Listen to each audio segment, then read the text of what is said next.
Histoire de donner le ton et de vous mettre au diapason, extrait d'une petite chanson intitulée « Vive les indépendants ». Chez nous, chacun peut exposer tous les ans sa petite croûte sans que le jury puisse le recaler en disant que ça le dégoûte. Puis le public vient nous juger sans trop que ça lui coûte. C'est un règlement épatant. Vive les indépendants!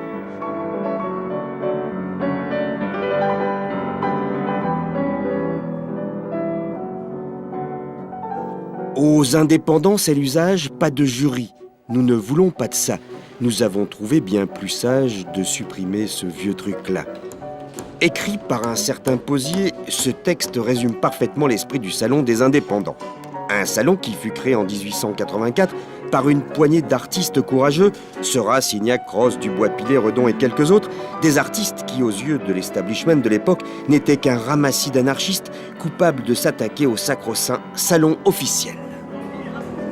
Il faut penser quand même qu'aujourd'hui, on est face à une manifestation qui a plus de 120 ans d'âge et qui est en fait l'aventure de l'art moderne au XXe siècle, qui a accueilli toutes les grandes avant-gardes, que ce soit les symbolistes en 1890, les fauves en 1905, les cubistes en 1907, tous sont passés par le Salon des artistes indépendants pour faire leur début, à l'époque où ils étaient complètement inconnus.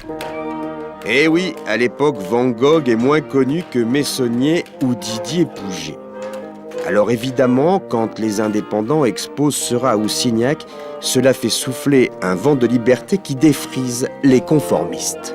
C'est un souffle de liberté pour la peinture vivante à cette époque.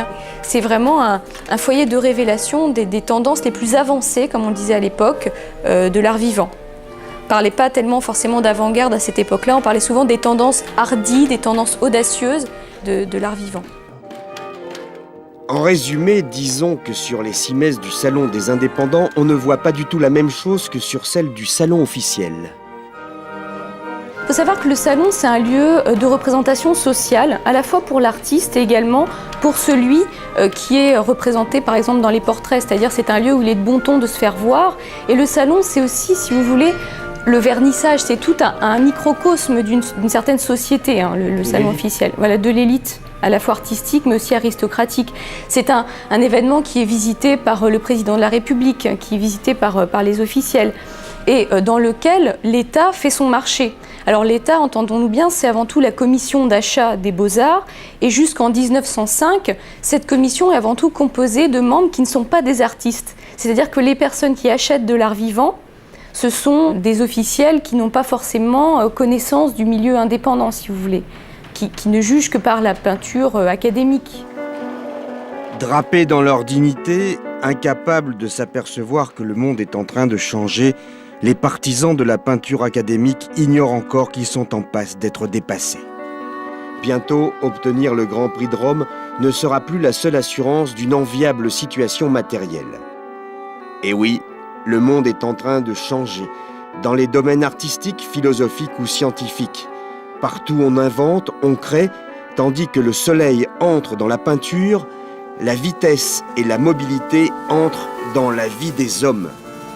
Nous sommes à l'aube d'une succession haletante de mouvements très divers, tout bouge. Le regard que les artistes portent sur le monde est en train de se modifier, les mutations s'accélèrent. Les peintres découvrent le tube de peinture et les chevalets. Bientôt, plus rien ne sera comme avant. Le développement du chemin de fer et bien évidemment l'invention de la couleur en tube et du chevalet portatif sont des étapes fondamentales pour, je dirais, l'explosion du travail sur la couleur. Les artistes sortent de l'atelier. Et quand on voit par exemple une peinture comme celle de Gauguin, on se rend compte de toute la différence qui peut exister avec la peinture académique, justement la peinture de l'école, qui est avant tout une peinture assez noire, une peinture faite justement dans des ateliers assez sombres, qui refuse le plein air, si vous voulez, cette peinture claire défendue par Manet et par les impressionnistes. On a vraiment une rivalité, un clivage très fort entre ces deux types de production. Et c'est ainsi, sous la pression de forces contraignantes, comme une vague de fond, qu'est né le Salon des Indépendants. En 1984, le jury est encore extrêmement sévère et refuse beaucoup d'artistes.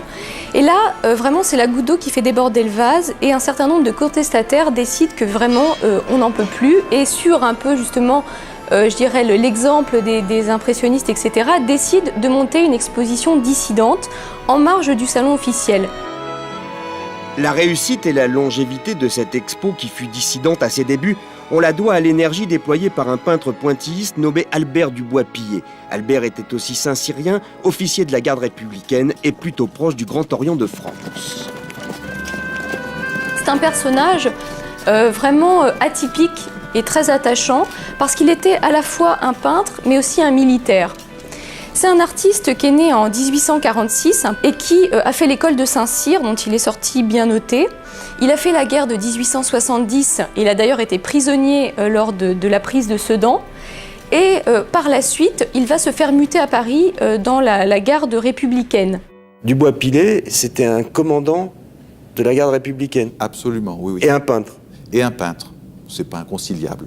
Sauf qu'à l'époque, ça l'était pour sa hiérarchie, et il a été en fait dénoncé anonymement et dégradé, et il n'a été réintégré dans ses fonctions militaires que en 89, donc il a dû être dégradé en 86-87. Il a été réintégré en 89 et nommé au Puy, et c'est là qu'il est mort 2 ans après. C'était un homme qui aimait peindre, si vous voulez, en dilettante et qui va plusieurs fois essayer de présenter ses œuvres au salon officiel, mais il est toujours refusé, sauf une fois en 1877 où il parvient à exposer pour la première fois. Alors Dubois-Pillet, c'est vraiment un personnage incontournable dans la fondation du Salon des artistes indépendants parce que c'est grâce, on pense, à ses connaissances franc-maçonnes qu'il va parvenir à obtenir l'appui de la ville de Paris, qui va notamment fournir les premiers baraquements, les premiers pavillons, pour l'organisation du premier salon officiel, si vous voulez, salon légal. Et c'est notamment aussi Dubois-Pillet qui a rédigé les statuts qui régissent encore à l'heure actuelle aujourd'hui la Société des artistes indépendants. Et notamment, bien sûr, le statut peut-être le plus emblématique de la société, qui est le sans jury ni récompense. Puisque ça met, si vous voulez, ça met à terre tout ce que défendait le salon officiel.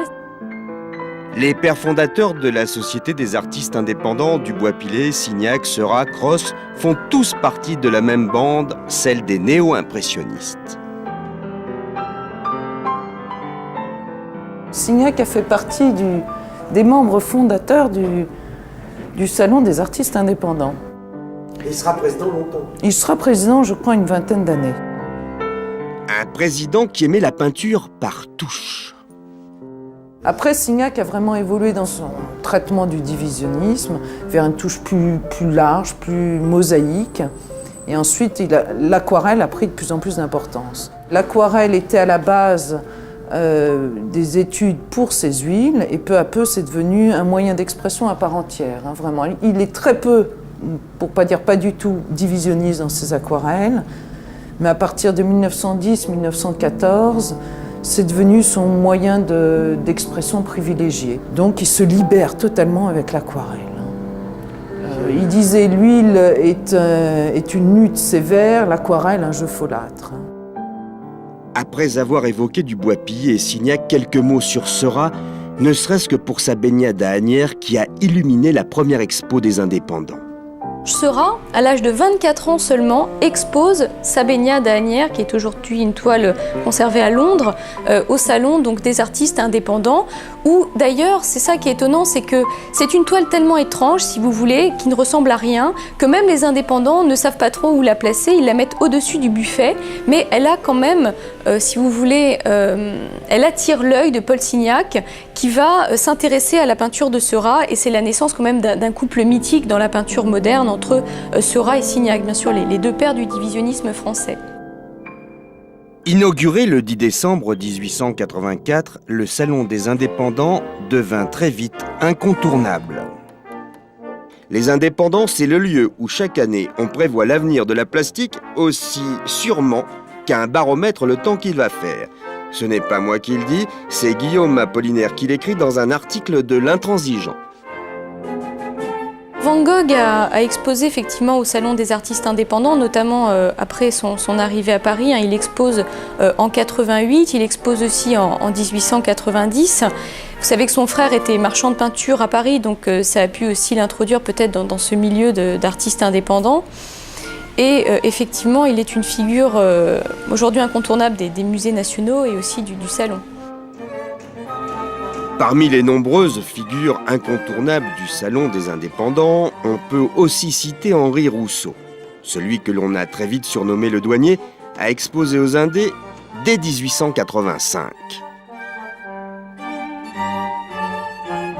Sans les indépendants et sans le règlement qui avait été fixé en 84, il n'aurait jamais été accepté dans aucune autre manifestation. Parce que toutes les autres manifestations reposaient sur la présence d'un jury, sauf le Salon des indépendants, qui était sans jury ni récompense, ce qui était totalement nouveau, totalement, entre guillemets, révolutionnaire en 1884. J'ajouterais qu'en 24 années d'exposition consécutive, monsieur le douanier n'obtint pas beaucoup de récompenses. Quant aux éloges...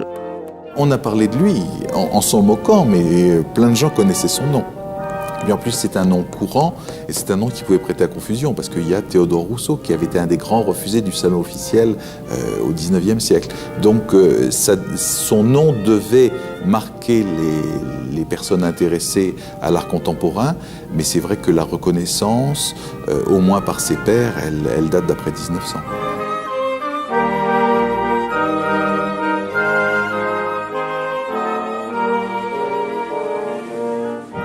Il est intéressant de noter que tous les mouvements picturaux intervenus après l'impressionnisme sont nés aux indépendants. Du post-impressionnisme en 1886, en passant par le symbolisme, le fauvisme, le futurisme et plein d'autres trucs en isme comme le cubisme. Le cubisme se révèle aux indépendants, notamment à partir de l'année 1907.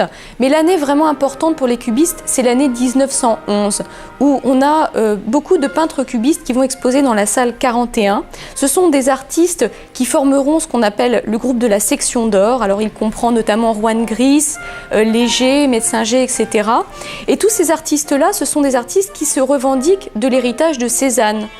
Cézanne, bien sûr, qui a été un exposant aussi du Salon des artistes indépendants, notamment en 1899, et qui était rejeté du milieu officiel. On connaît bien les problèmes dans sa carrière, tous ces rejets dont il a fait l'objet, mais qui, pour les artistes indépendants, était au contraire un mentor, si vous voulez, un maître à penser.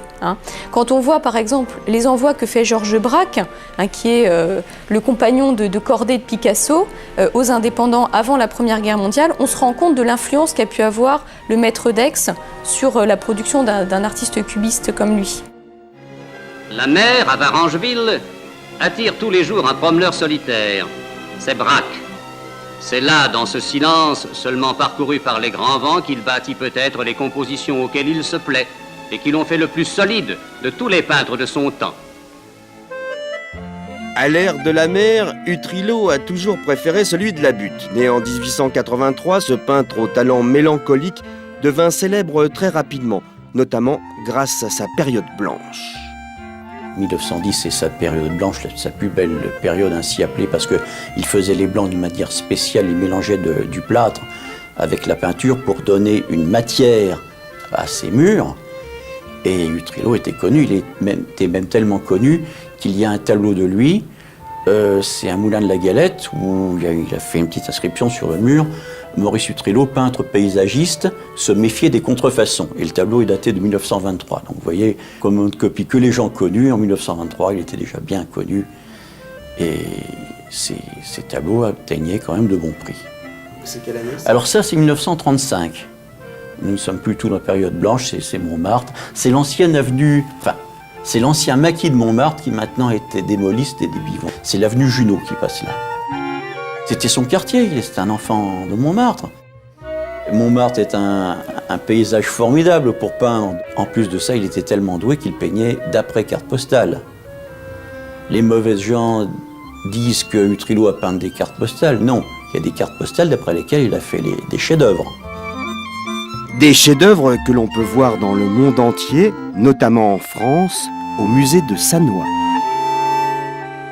Utrillo était très indépendant, il n'a jamais fait partie d'aucune école, n'a suivi personne sauf les quelques cours que sa mère Suzanne Valadon lui a donnés.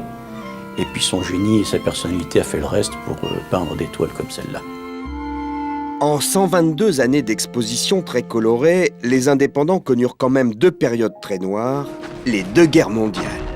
La Grande Guerre est un moment douloureux pour la société des artistes indépendants, mais pour l'ensemble des salons parisiens, c'est pas une exception.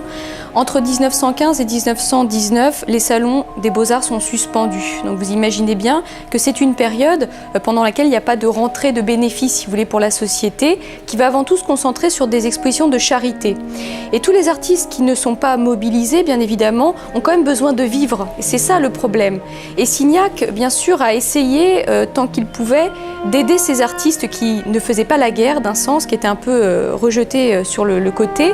Et il va notamment adresser des lettres à la direction des Beaux-Arts, etc., pour essayer de trouver un secours spécifique pour ces artistes.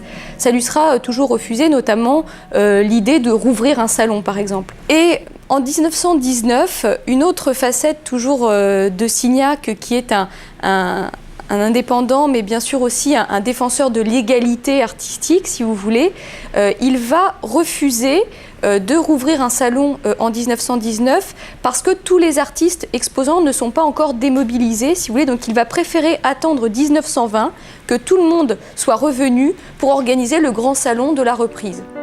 1920, c'est la date où le salon des indépendants entre au Grand Palais, c'est aussi l'année où Modigliani meurt.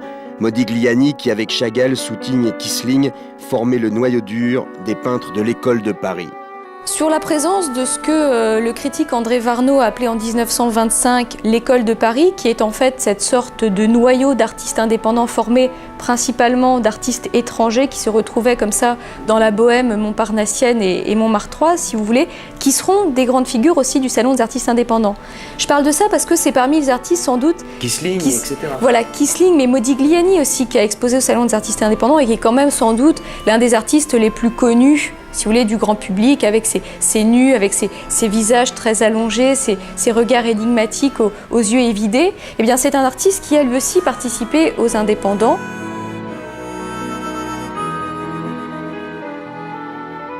Modigliani, mais aussi et bien sûr Kissling. Kissling, qui, si j'en crois son fils, était le roi de l'école de Paris. Mon père, c'était le numéro 1. C'était le numéro 1 de l'école de Paris. Officiellement, à l'époque, puisqu'il était toujours appelé le roi de Montparnasse et le prince de l'école de Paris. Oui, Kissling et Modigliani étaient très copains. Ah ben, c'est plus que pas copains, amis. Il y a une différence entre un copain et un ami. Bon, maintenant, on fait plus la différence, mais un ami, c'est quelque chose de... C'est presque comme la partie de la famille.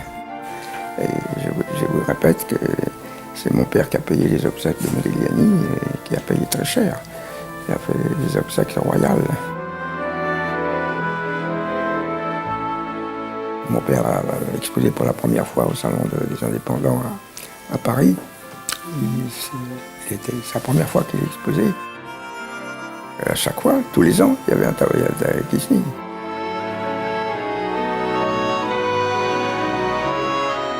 C'était Arletty qui posait, mais qui ne voulait absolument pas, qui avait accepté de poser, mais à condition qu'on ne la reconnaisse pas. Et c'est pour ça que mon père a fait un visage qui n'est pas le visage d'Arletty. Mais c'est le corps d'Arletty. C'est le corps d'Arletty, ah oui, 100%. Oui.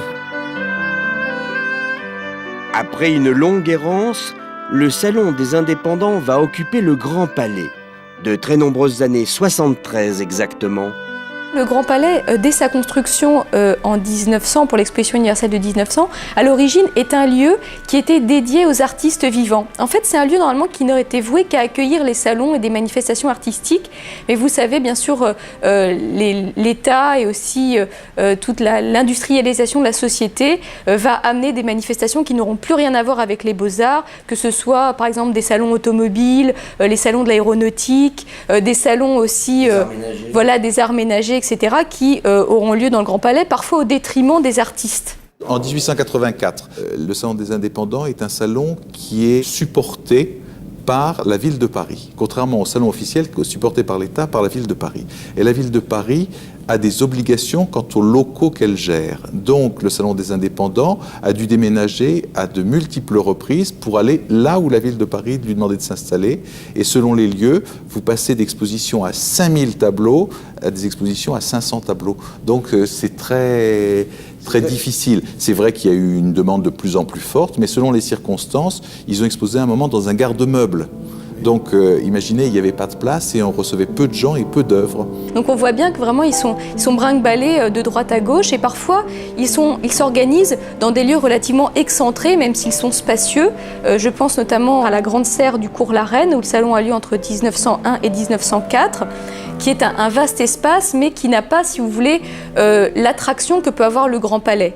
Et dès l'installation des indépendants en 1920 dans le Grand Palais, c'est évident que la société, les finances le montrent dans les archives, la société va beaucoup mieux, si vous voulez, d'un point de vue économique. Elle a même une situation exponentielle jusqu'en 25, puis après, il y a une stabilisation des chiffres. Et ils y restent longtemps au Grand Palais?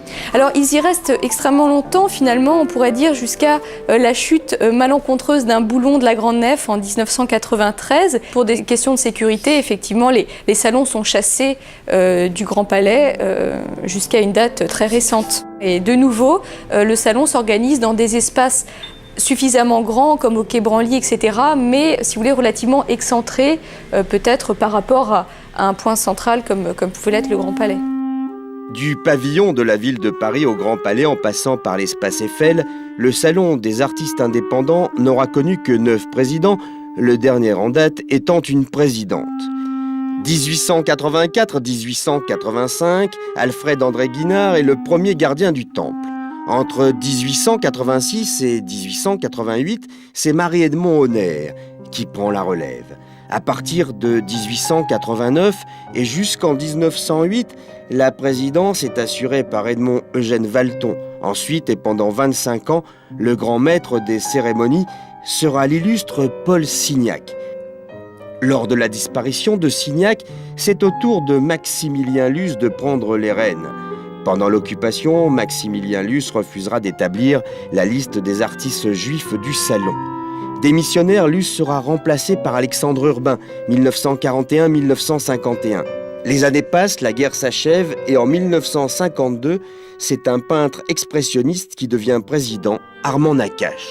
En 1965, Robert Yann, peintre officiel de la marine, succède à Nakache.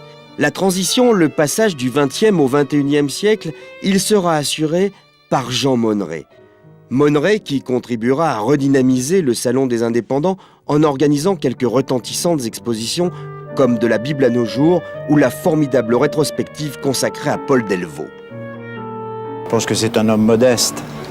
Il a peint pour la peinture, sans souci de vendre sa peinture, et il n'a jamais exposé dans un salon à ma connaissance, et c'est la première fois qu'il le fait.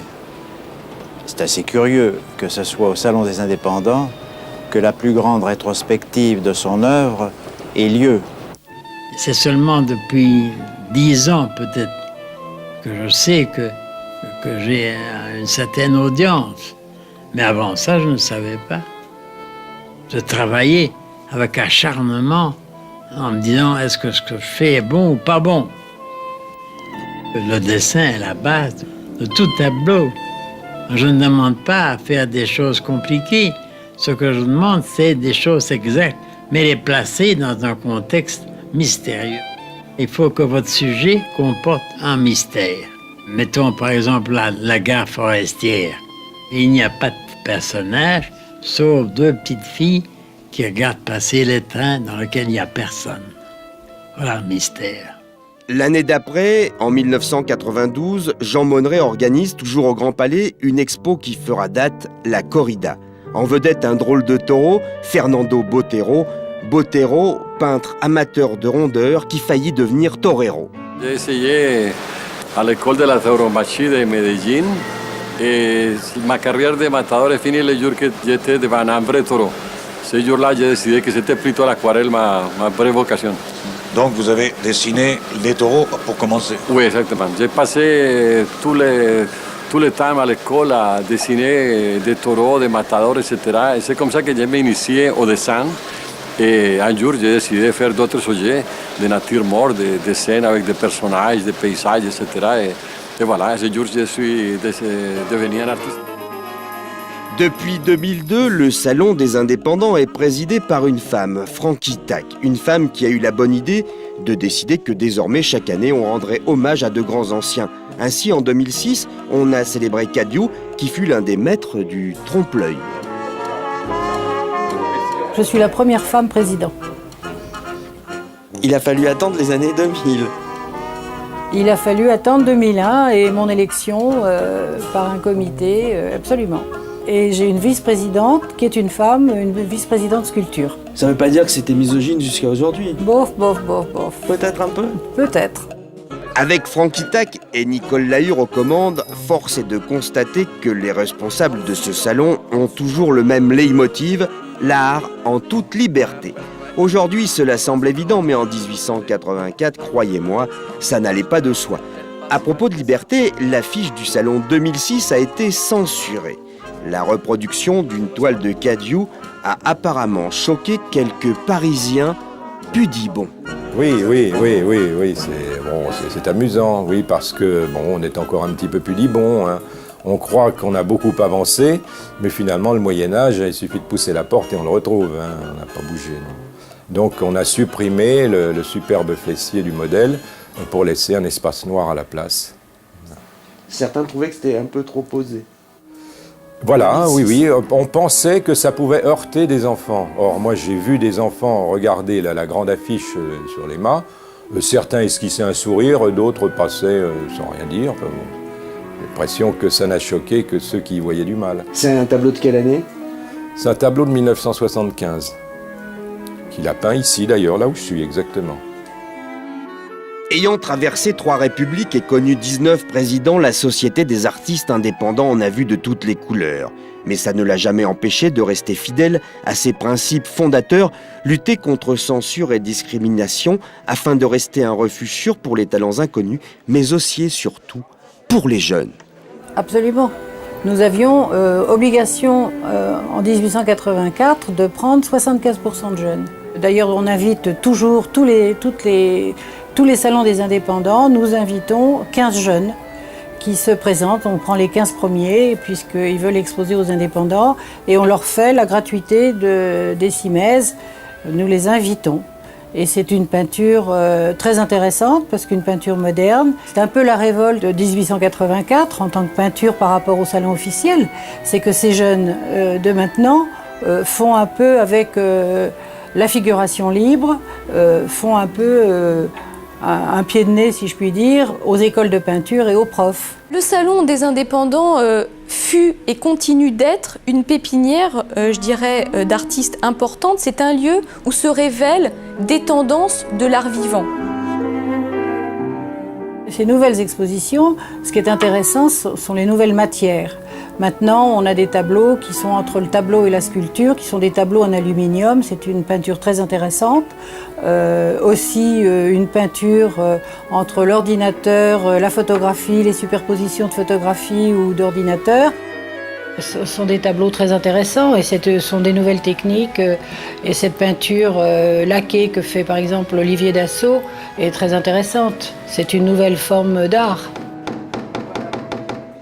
Une toile est un complément pour ces photographies qui ont la particularité d'être soit sur aluminium, recouvert d'un altuglace, soit sur panneau en bois, recouvert de 7 couches de laque. Je suis l'inventeur des panneaux laqués si je puis dire, du XXIe siècle dans la tradition des lacs de Chine. C'est de la photo. C'est de la photo. La photo qui devient un objet et qui a une transparence, une profondeur, qui irradie une certaine lumière. Chacun y voit ce qu'il veut, ce qu'il a envie de voir. C'est le principe des tableaux modernes. À propos de regard, disons que celui de l'homme moderne s'est forgé devant les chefs-d'œuvre exposés aux Indés.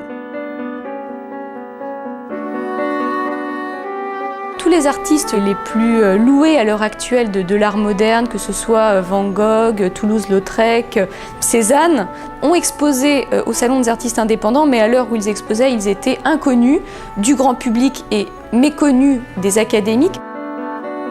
Ces inconnus, qui sont désormais devenus des célébrités, sont exposés dans tous les grands musées du monde. Ils sont maintenant respectés et vénérés. Moi, je suis très, très amoureux de la peinture de ces époques. Et donc, je suis très flatté. Et oui, flatté d'être exposé aux Indés. Donnez le nom des peintres qui auront une cote d'enfer dans 2 siècles difficiles. En revanche, ce que l'on peut dire, c'est qu'ici, on en a vu défiler. J'ai voulu faire ce film en hommage à tous les artistes, peintres et sculpteurs qui ont exposé au Salon des Indépendants depuis 1884. Aujourd'hui, nous avons 780 exposants. Donc vous voyez tous les salons mis bout à bout, le nombre de milliers de peintres et d'artistes et de sculpteurs qui ont pu passer au Salon des Indépendants. Parmi les milliers d'artistes ayant exposé aux Indés, la liste de ceux qui sont devenus célèbres est impressionnante. Cette célébrité, ils la doivent à leur talent, mais aussi aux indépendants. Aux indépendants, c'est l'usage, pas de jury. Nous ne voulons pas de ça. Nous avons trouvé bien plus sage de supprimer ce vieux truc-là. Chez nous, chacun peut exposer tous les ans sa petite croûte sans que le jury puisse leur caler en disant que ça le dégoûte. Puis le public vient nous juger, sans trop que ça lui coûte. C'est un règlement épatant. Vive les indépendants! Vive les indépendants, car la situation des artistes d'aujourd'hui a moins changé qu'on ne pourrait le penser. Certes, les salons, les galeries, les expositions foisonnent, mais il y a toujours des sculpteurs, des peintres, des photographes qui, d'une certaine façon, sont encore refusés. Des jeunes qui sont rejetés ou tout simplement négligés. Enfin, en résumé, il y a toujours des artistes qui ont besoin d'un salon, sans jury ni récompense.